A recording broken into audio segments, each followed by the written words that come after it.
Anybody see any hits? Nope. Am I hitting the wood? This week, I was at the range with a 1911 that I'd never fired before.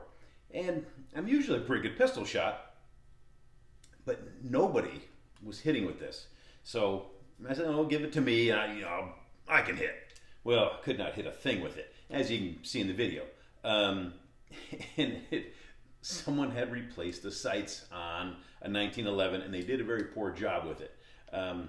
It's all put back together now. I've got the original sights back on.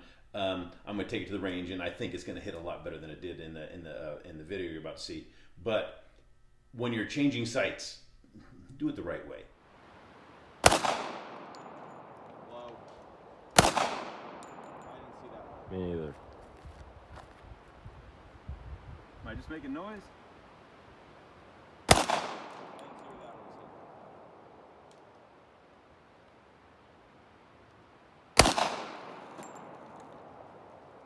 You're done. You're done.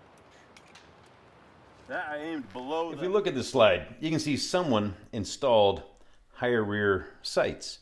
Well, anytime you install a higher rear sight without changing the front sight, that means you have to raise the front sight to give you a level at the top of the rear. Now everything you shoot at is going to be high. So what we need to do is we need to either put in a higher front sight or take this tall rear sight out and put a lower rear sight in. That'll bring our point of impact down. I've got the slide in my padded vise jaws. What I'm going to do is I'm going to take my brass drift, the big heavy my brass punch, and I'm going to drift those rear sights out. Now I'm using a brass hammer. Brass is softer than the steel, so I won't damage or dent the steel. I'll damage the brass punch, that because it's much softer than the steel. Anytime we're drifting sights out, we want to go right to left. So I'll put there, and I'm going to use my brass hammer. And we're going to drift.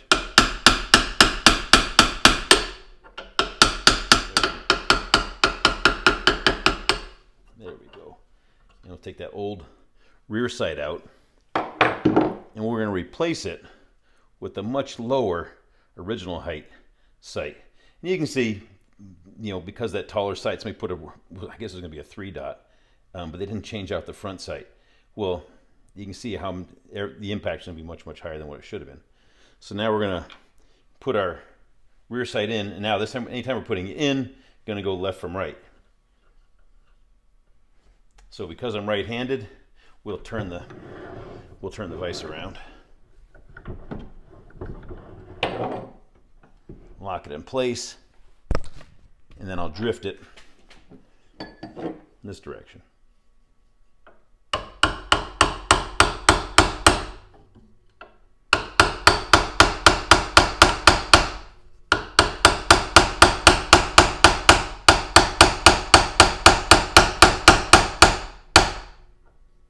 That looks about centered.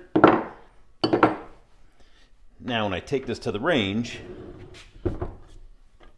I'll take my drift with me, and if I should be on for height impact, and I can just drift over slightly to the right, slightly to the left, to get my point of aim to where it matches up with the sights, or my point of impact.